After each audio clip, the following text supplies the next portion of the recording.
a Deus pela saúde, pela vida, louvo a Deus pela misericórdia de Deus, seu amor, a sua graça, o seu favor, que alcançou tanto a mim quanto a si, meu amado irmão na fé. Aleluia! Louvado seja o nosso bom Deus. Amados, é assim que nós damos seguimento ao nosso propósito de oração. Nós estamos orando com o tema vida sentimental e hoje estaremos dando continuidade a este tema, e o nosso livro de estudo hoje é o livro de Efésios, capítulo 6, a partir do versículo 12, e diz o seguinte. Amados, antes de nós avançarmos, quero pedir que partilhe portanto, este áudio, partilhe este vídeo, partilhe as nossas redes sociais, evangelize. Portanto, ao fazer isso, meus irmãos, certamente que estará evangelizando, estará contribuindo para que o Evangelho alcance os lugares mais distantes. Não retenha para si somente, não seja egoísta ao reter para si a bênção. Permita com que Deus te use como veículo para alcançar muito mais pessoas, que Deus seja glorificado. Assim diz a palavra do Senhor, no livro de Efésios, capítulo 6, a partir de versículo 12. Porque não temos que lutar contra a carne e sangue, mas sim contra os principados, contra as potestades, contra os príncipes das trevas deste século, contra as hostes espirituais da maldade nos lugares celestiais. 13. Portanto, tomai toda a armadura de Deus para que possais resistir no dia mau e, havendo feito tudo, ficar firmes. 14. Estai, pois, firmes, tendo cingido os vossos lombos com a verdade e vestida a couraça da justiça. Aleluia! Louvado seja o nosso bom Deus, que o Senhor abençoe a sua palavra. Amados, eu estarei usando duas traduções para uma questão de compreensão, para que estejamos todos alinhados com uma linguagem muito mais acessível, que o Senhor nos dê graça ao ponto de nós compreendermos o que efetivamente está dizendo este livro de Efésios. E, amados, quando nós introduzimos esse estudo, certamente que nós acordamos, nós aprendemos que este livro foi escrito pelo apóstolo Paulo, né? A história ensina-nos que foi o apóstolo Paulo quem escreve, portanto, este livro de Efésios. No entanto, este versículo 6, ou seja, este capítulo 6, esta parte em concreto que nós estamos lendo, a partir do versículo 10, esta parte tem como tema o combate contra o mal. Aleluia! O combate contra o mal. Certamente que nós estamos numa espécie de luta, estamos numa espécie de combate contra as forças do mal. Aleluia! E quando nós estamos em Cristo Jesus, somos nova criatura, que nós aprendemos a guerrear de maneira diferente.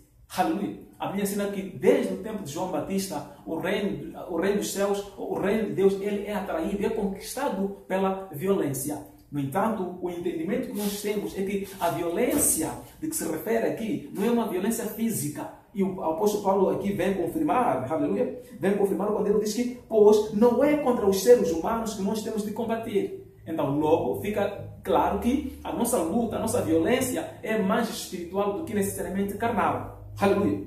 Não é contra os seres humanos que nós temos que combater, mas contra poderes e autoridades que dominam este mundo de escuridão e contra os espíritos do mal, que não se vê. Aleluia! Então, desde logo, o apóstolo Paulo deixa claro aqui, a partir do versículo 12, que, na verdade, nesta luta que nós estamos envolvidos, nesta batalha que nós estamos envolvidos, essa é uma batalha mais espiritual do que carnal. Nós estamos lutando contra o mal, não contra as pessoas que fazem o mal.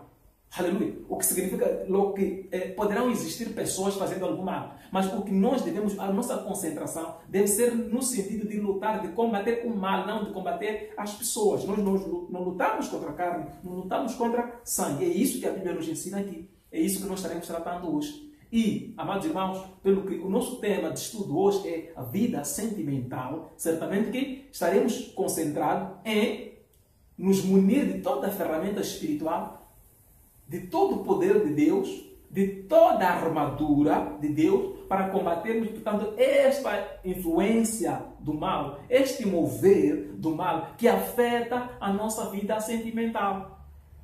Ninguém pode ver sentimentos. Significa que há um mover, há uma atmosfera, há uma manifestação. O sentimento ele é invisível. O sentimento ele é espiritual. Entretanto, esse espiritual não estando a ser favorável a nós, então significa que há um outro espiritual que procura combater, que está lutando contra esta manifestação, que faz com que esta manifestação não seja favorável a nós. E então é sobre isso que nós estaremos tratando. E, amados irmãos, não existe nenhuma ciência, não existe um milagre, não existe nenhuma fórmula que nos vai tornar vencedores nesta batalha, senão através da oração. Por isso que a Bíblia diz que orai sem cessar. Devemos estar permanentemente em espírito de oração. A única forma, o único segredo para nos fazer vencer efetivamente essas batalhas é levarmos uma vida de oração. No entanto, é preciso efetivamente orarmos como convém. Aquilo que a Bíblia diz, vocês oram, não recebem, porque oram mal, não oram como convém. Em outras palavras, nós oramos sim. Oração é falar com Deus, né? Nós falamos, às vezes nós discutimos com Deus. Na expectativa de nós irmos a Deus e apresentarmos os nossos problemas, fazermos uma petição a Deus, nós discutimos, nós berramos, nós gritamos para Deus. E Deus certamente fecha seus ouvidos. Deus não atenta à gritaria. As nossas lágrimas, os nossos choros, os nossos berros, as nossas acusações, as nossas lamentações, isso não move Deus. Isso não move Deus. É isso até porque concorre efetivamente para atrasar a bênção que o Senhor tem para nós. Aquilo que o Senhor já liberou, porque a Bíblia diz que nós já fomos abençoados com todas as bênçãos espirituais nas regiões celestiais. Quer dizer, Deus já nos tem liberado a bênção. Através de Jesus Cristo, Deus já nos tem tornado mais que vencedores. Entretanto, cabe a nós saber viver, saber atrair esta bênção, saber atrair esta vitória para que possamos efetivamente vencer em todas as áreas, incluindo a nossa área sentimental. Então, neste treinamento, nós estaremos a analisar, estaremos a estudar efetivamente como é que nós usamos esta armadura de Deus a nosso favor, efetivamente, para podermos nos tornar vencedores, para podermos vencer o inimigo, para podermos vencer, portanto, nesta luta que, segundo o apóstolo Paulo aqui, estamos envolvidos, combate contra o mal que nos rouba esta bênção, que nos rouba esta paz, que nos rouba esta tranquilidade na nossa área, na nossa vida sentimental. E certamente que qualquer pessoa que está, do ponto de vista espiritualmente falando, conturbado, perplexo, na área, perdido na área sentimental, certamente que não tem como estar concentrado para vencer em outras áreas. O ataque na área sentimental é uma estratégia do inimigo, efetivamente, para nos fragilizar em todas as áreas.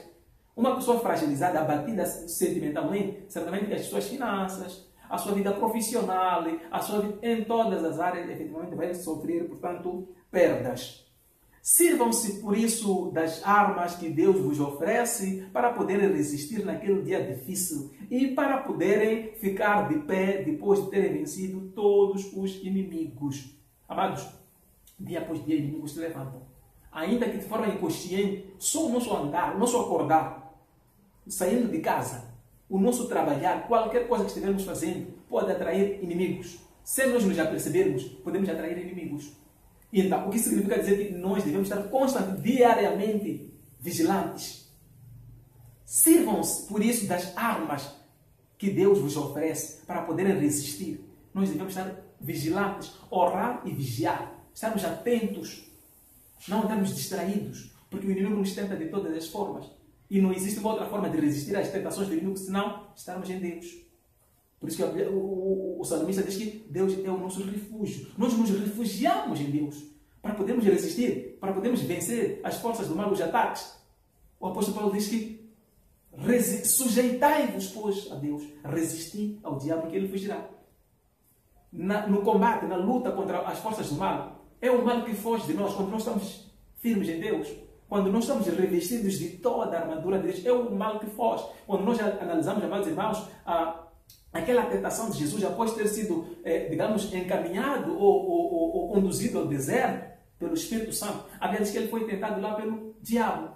Mas veja o que Jesus faz. Ele resiste, ele usa a armadura de Deus. Ele, munido da armadura de Deus, ele se sujeita a Deus, ele resiste às tentações. É o diabo que foge dele. Ele não manda embora o diabo, vai, o diabo sai de mim. Mas ele usou as palavras, ou seja, usou a palavra, usou a verdade para resistir à tentação do diabo. Então o diabo vê que não, este aqui não é qualquer um.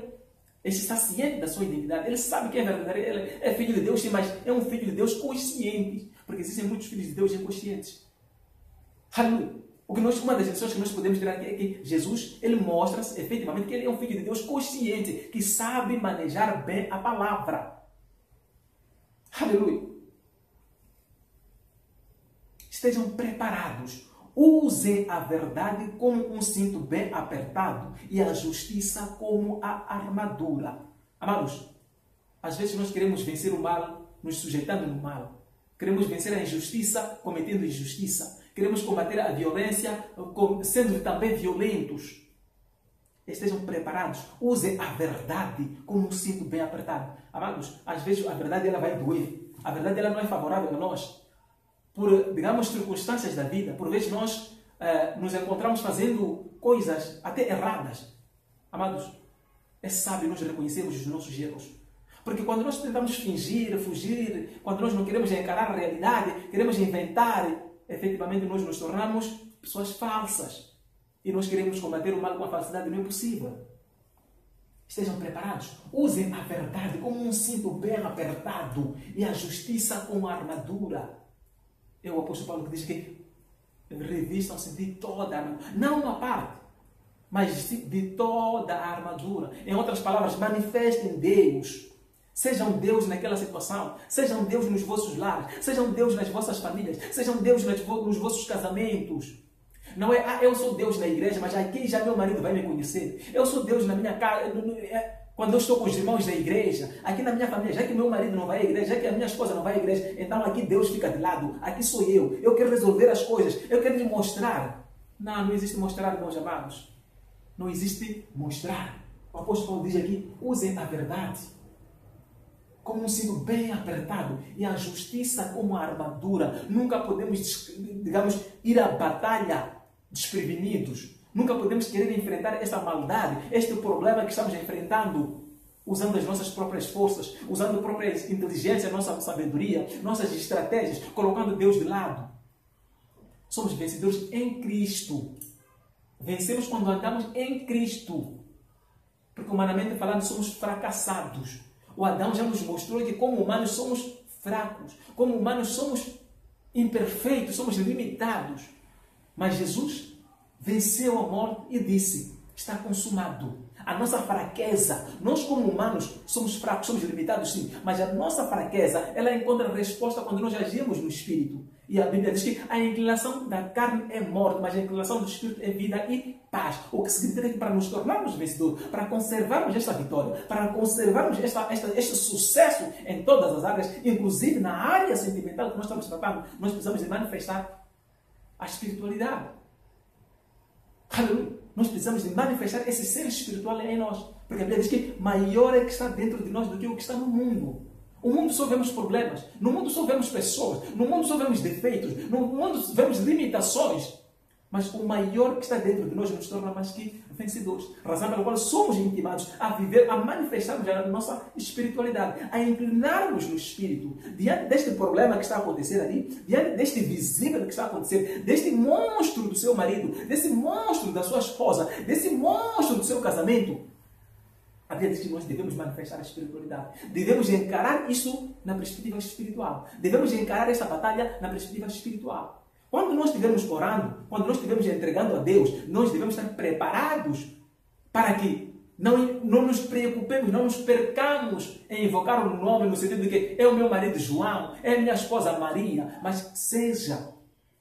Amados, o casamento, antes de ser uma manifestação de contato, de união entre pessoas, é uma união espiritual. Então, se há um problema, mas antes de afetar o lado físico, as pessoas, o homem e a mulher, primeiro afeta, influencia o lado espiritual. E quando nós lidamos com o casamento, com o problema, com o lado sentimental, com as nossas emoções, nós devemos nos concentrar na essência, na base, na fundação, no Espírito. O Espírito que está por detrás dessa manifestação. Se a manifestação não é favorável a mim, se a manifestação não é favorável a Deus, então eu devo estar capacitado, devo estar posicionado para lidar com este problema sob o ponto de vista espiritual. Na essência, na fundação. Devemos trabalhar na fundação. Devemos atacar as coisas com a sua, digamos, essência, originalidade. Não na superficialidade, lá na profundidade. Devemos cavar lá. Aleluia. Devemos entregar a causa a Deus a partir de lá. Não eu querer tapar. Eu sei que ando em pecado, eu ando na fornicação, eu ando no adultério, eu ando na prostituição. Entretanto, quando eu quero tratar o assunto sentimental, eu procuro tapar isto, quero apresentar a Deus apenas uma parte. Não, Deus, o meu casamento. Entretanto, eu sei que estou a omitir aqui que eu também ando em pecado. Estou a omitir aqui que, de certa forma, eu ando na ilegalidade. Eu ando metido em contratos ilegais, em compromissos ilegais, em pactos ilegais. Entretanto, eu quero que Deus trabalhe na minha vida sentimental. Eu quero que Deus olhe para o problema. Eu procuro fazer tudo para que Deus não mexa naquilo que são os meus pecados. Mas Deus procura resolver o assunto do meu marido. Procuro sempre dizer que o problema está com outra pessoa. Eu não estou capacitado. Não tenho humildade para reconhecer que eu também tenho problemas. E, acima de tudo, quando eu vou falar com Deus, é uma espécie de me entregar, me sujeitar para que Deus molde o meu caráter. Amados, mais do que esperar que o meu marido mude, quando eu abro o meu coração, quando eu sou humilde, quando eu clamo a Deus para intervir em mim, Deus me capacita, Deus molda o meu caráter, Deus trabalha de modo que eu esteja em altura de lidar com ele, mesmo ele ainda em pecado, ele ou ela ainda em problemas, mas eu esteja capacitado, amolecido, para que eu possa enxergar muito para além dos problemas, dos defeitos dele. Para que eu até consiga o amar, mesmo ainda em problemas, mesmo ainda com dificuldades, com suas limitações, com os seus vícios, com a sua violência. Deus trabalha em mim de maneira que eu possa amá-lo. Aleluia. Sim, porque a Bíblia diz que Deus amou o mundo de tal forma que enviou o seu filho, amou o mundo. Não exigiu que o mundo mudasse para poder amar. Mas mesmo assim, Deus nos amou, mesmo ainda em pecados, Deus nos amou. Enviou Jesus Cristo para o nosso resgate. E Deus hoje está falando consigo no sentido de que seja você um instrumento de resgate para aquela alma, para aquela pessoa, para aquele seu parceiro que está perdido. Não seja você Deus, no sentido de que seja você a mudar a pessoa. Só Deus, só o Espírito Santo pode mudar a pessoa. Mas seja você um instrumento usado por Deus para tocar aquela alma, para tocar aquela pessoa, não com violência. Não é pela força nem pela violência, mas é pelo Espírito Santo de Deus. Aleluia. Se há uma coisa que você tem que fazer, é orar. Sim, você tem que orar, mas você tem que saber como orar. O que fez com que o povo israelita demorasse no percurso, naquela transição de Egito para a terra prometida, foi a falta de entendimento, a murmuração. E foi pecando na trajetória, levantando ídolos, levantando deuses, murmurando. Foi resistindo às instruções. Isso fez com que o percurso se alongasse. Numa distância curta, levaram 40 anos, por causa de falta de entendimento. Aleluia.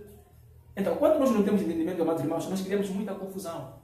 Nós até criamos eco. Num problema pequeno, nós criamos eco. Naquilo que é a solução, nós nos distraímos, nós nos perdemos o foco. E somos hoje intimados a voltar para nós, a nos humilhar, a nos redimirmos, a nos consertar com Deus, de maneira que nós possamos ser transformados, possamos ser moldados. Aquilo que o apóstolo Paulo diz no livro de Romanos: sedes transformados pela renovação do vosso entendimento. É o nosso entendimento que vai permitir com que haja mudança em nós.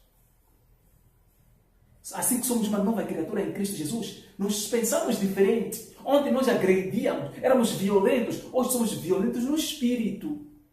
Porque a nossa luta não é carnal, é espiritual. Nós já não violentamos as pessoas. Nós não lutamos, não gritamos, não ofendemos, não insultamos, não acusamos. Mas o nosso trabalho, a nossa batalha é no espírito, é na oração. É quando nós dobramos os joelhos e conhecendo a palavra, declarando que nós somos em Cristo Jesus, mais que vencedores, herdeiros, co-herdeiros com Cristo Jesus, filhos de Deus, vencedores, por cabeça, não por cauda. Não temeremos mal algum. Aleluia. Então, amados, é este entendimento que nós precisamos ter para podermos viver essa manifestação de paz que nós desejamos. Porque esta é a vontade de Deus. Os pensamentos que Deus tem a nosso respeito são pensamentos de paz, de prosperidade e não de desgraça. No entanto, cabe a nós, efetivamente, atrairmos este desejo de Deus para que se possa manifestar no nosso físico. Aleluia. Que Deus seja glorificado na vida de cada um de nós. Amados, quero pedir, mais uma vez, partilhe os nossos canais, partilhe os nossos programas, convide mais pessoas. Quando nós manifestamos amor, amados irmãos, Deus nos dê em dobro. Deus nos dá em dobro. Somos muito mais abençoados, mais do que ouvir, somos muito mais abençoados quando nós agimos, quando nós servimos. Quando você partilha, amado irmão, você está a servir a Deus. Quando você partilha o Evangelho, você está a servir a Deus. Quando você partilha uma oportunidade para alguém ser salvo, você está a servir a Deus. E certamente que enquanto você faz isso, Deus está trabalhando em si. Enquanto você se concentra, enquanto você se dedica, se põe disponível para ajudar outras pessoas, certamente Deus vai trazer para si pessoas também que vão cooperar para ele.